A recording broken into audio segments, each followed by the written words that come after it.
really want to make sure that you guys are okay with what we just talked about, with the basis of the stool. Like, really, if there's any questions, now's the time to ask those things, because this is really important for everything. It's the foundation of what we're going to be talking about forever.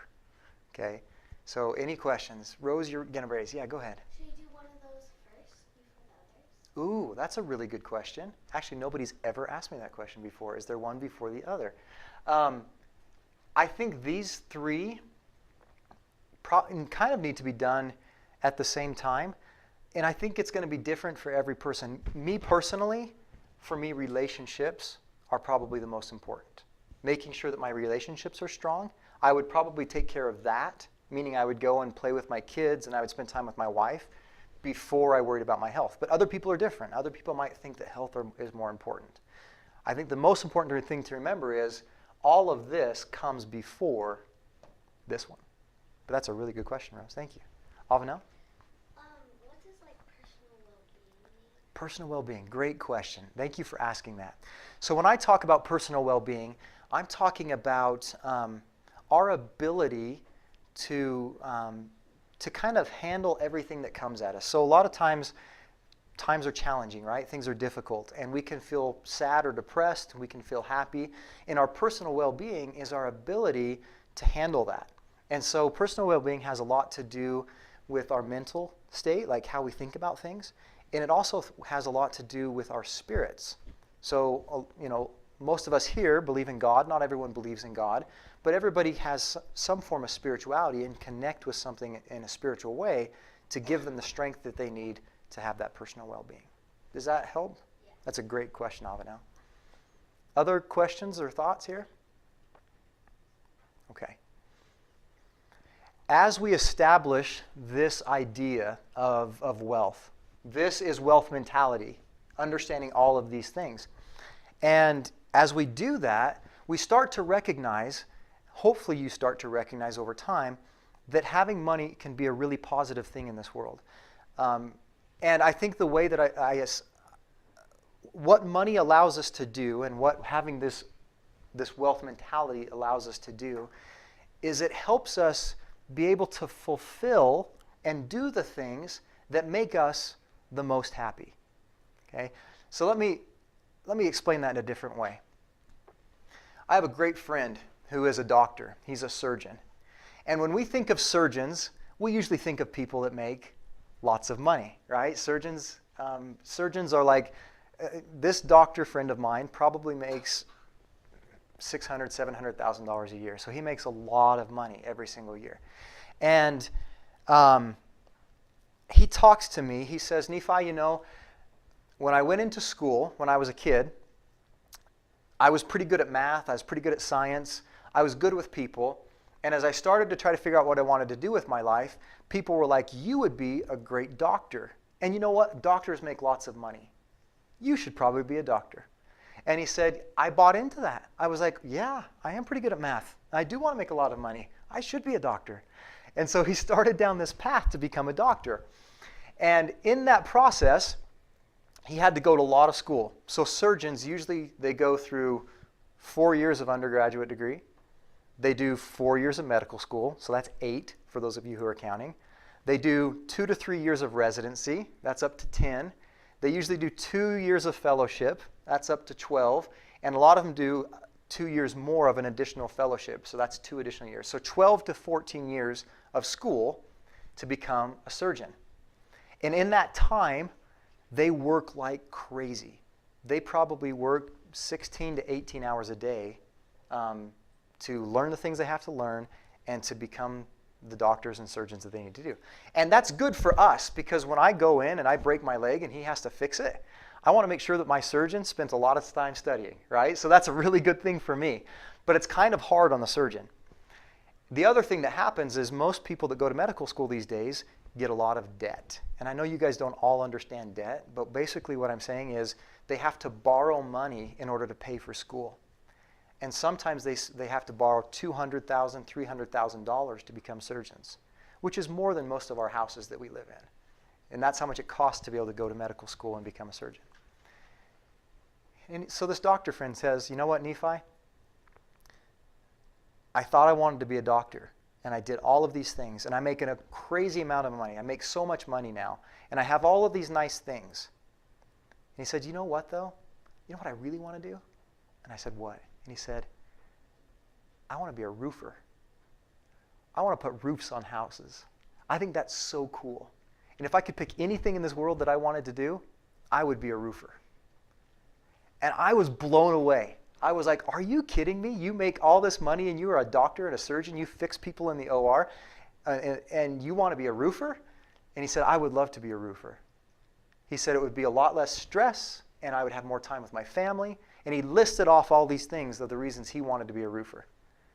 And I said, well, why don't you be a roofer? And he said, you know what? I would love to, but I can't. Because I have all of this debt that I have to pay back. I have this life that I have to keep up. I have all these things that I have to keep up. There's no way I could go from being a surgeon to being a roofer at this point. I've come too far. I put 12 years, 14 years into school. I have all these things. There's no way I could go back and be a roofer.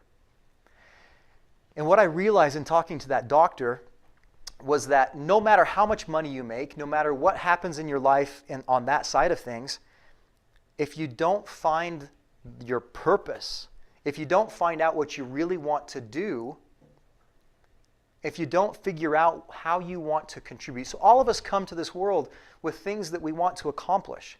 We want to have a good story.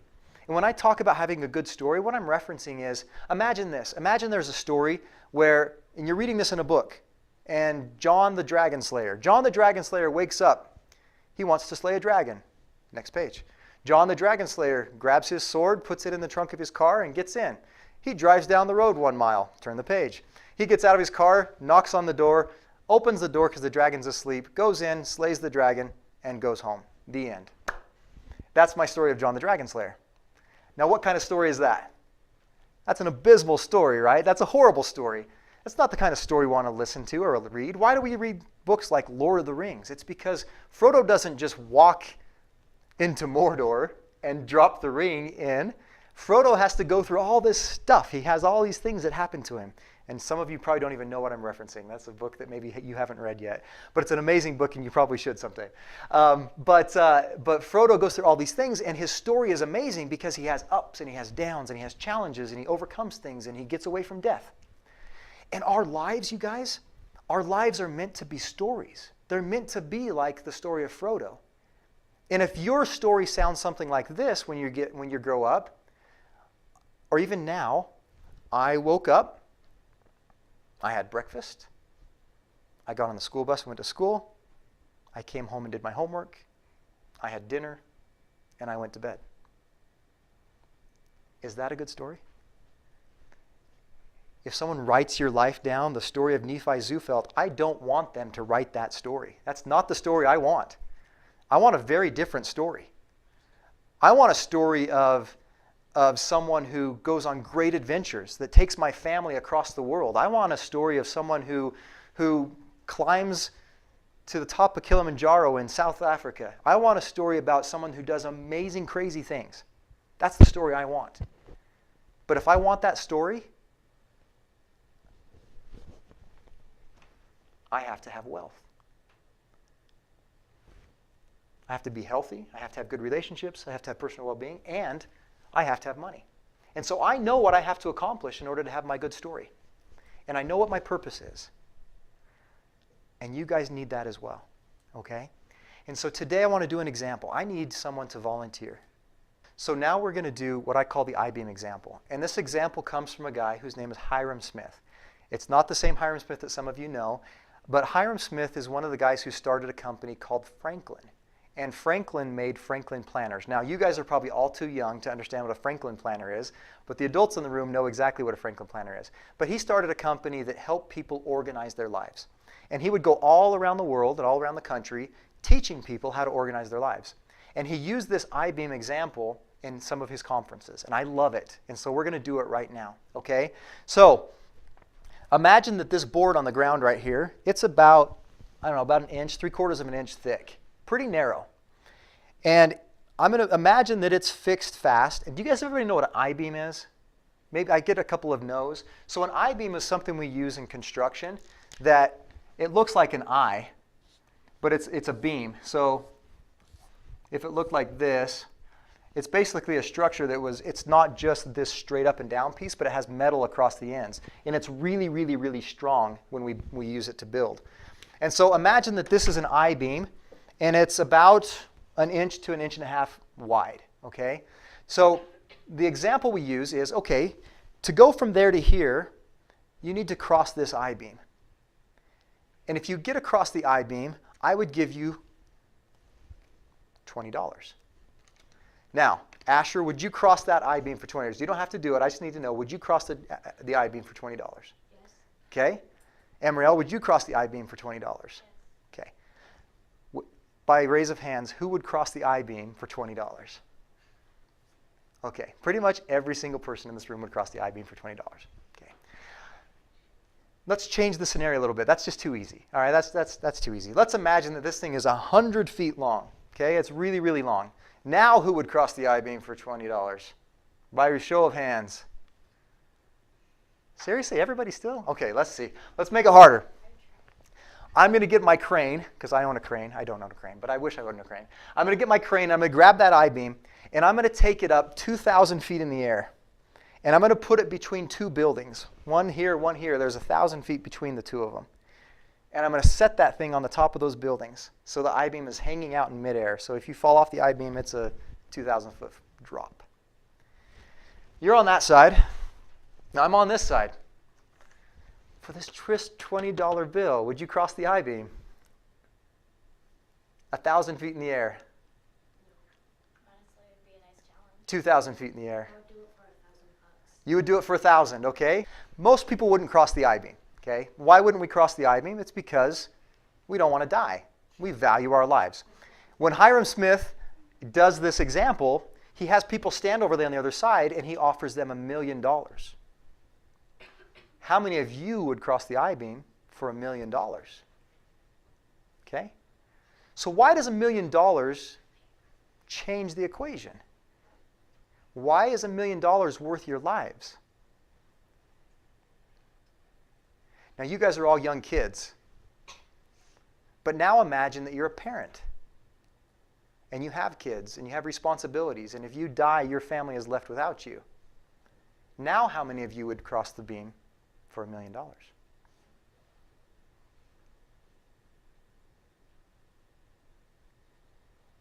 It changed again, right? The situation changed. But now imagine that you're that same parent. On this side of the beam is where you stand.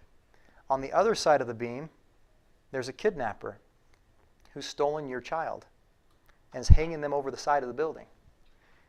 And they say, if you don't cross the I-beam, I'm dropping your child. Now, none of you would cross that I-beam for $1 million. How many of you would try to cross the I-beam to save your child?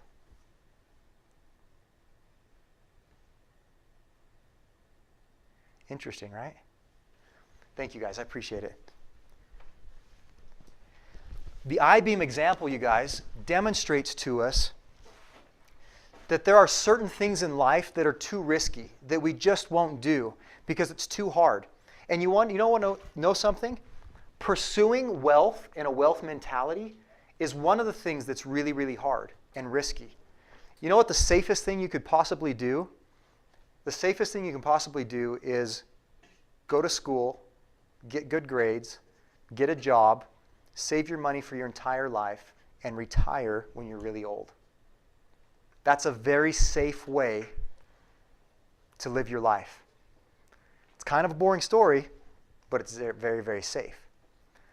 Trying to pursue wealth is risky because you might have failures. You might fall off the beam or do this or that and this and that.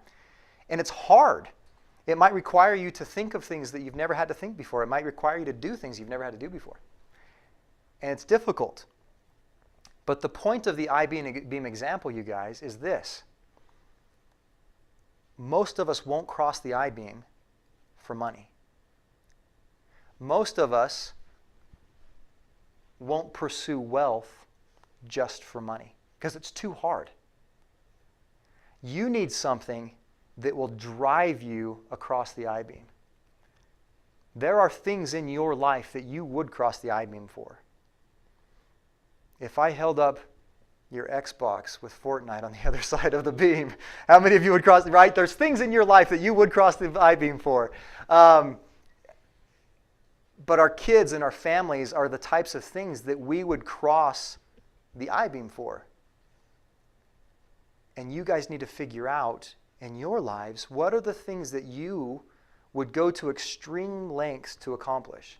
Is it your family? Is it your relationships? Is it the ability to help other people? Is it so you have money that you can travel the world and help others? Is it so that you can, I don't know. I don't know what your individual purposes are. But you all have them. Even at a young age, there are probably things that you would cross the I-beam for. There are probably things that you would want to accomplish. And so we're going to spend a little bit of time today. I'm going to give you a homework assignment, okay? And this homework assignment is going to be, I want you guys to write out your purposes, the things that you would cross the I-beam for. And here's how you're going to do it, okay? So follow with me. So here's your homework assignment for next week. I want you to go home and take some paper, and you're going to write out the 4 areas that we've talked about, the 4 areas of wealth: health, relationships, well-being, and money. You guys are going to have this memorized by the end, I promise. I've gone over it so many times. So you're going to write out those 4 areas, and you're going to ask yourselves some questions about each of these areas. Okay? The first question I want you to ask is, what memories do I want to have at the end of my life? What memories about my health, what memories about my relationships, my well-being, and my money do I want to have at the end of my life? So you're going to ask, what memories do I want to have at the end of my life? Got it? You're also going to ask, what will I be most proud of to accomplish? So if it's like health, I would be really, really proud to climb Mount Kilimanjaro. I would also be really proud to be able to do 300 push-ups in a row or something like that. So those are types of things that you're going to write. In my money, I would be really proud to be able to travel to another country and help people that don't have as much as I have. I would be really proud, you know what, in my money, doing this exact thing that I'm doing right now. I'm going to be really, I feel a lot of pride in sharing with you guys some of the things that I've learned about wealth mentality. That fits right within what my purpose is. This class is one of my purpose statements. You guys need the same thing. So what are you going to be most proud of someday?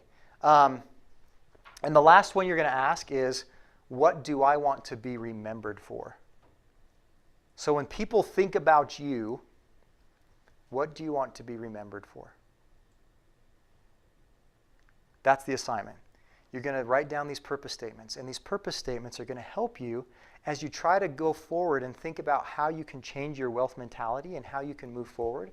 They're going to help you have that guidance that you need. It's going to give you the North Pole. It's going to give you the desire or the thing that you're going to be able to cross the I-beam for.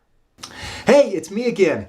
I know you guys just watched me for 60 minutes, but I have a few more things to say. First of all, we had so much fun in that class. We had 20 students, some of them as young as 8 years old, all the way up to 15 and 16 years old. And we were teaching them these principles, and you would be amazed, I mean, absolutely amazed. The next week when they came back, they brought in these purpose statements, and they talked about the things that they want to accomplish. It was unbelievable. You guys would not believe what kids, when they are directed in the right way and they think about their lives with a principle-based mentality, what they can come up with. I mean, it's really unbelievable that even the 8-year-old had these ambitions, things that he wanted to accomplish.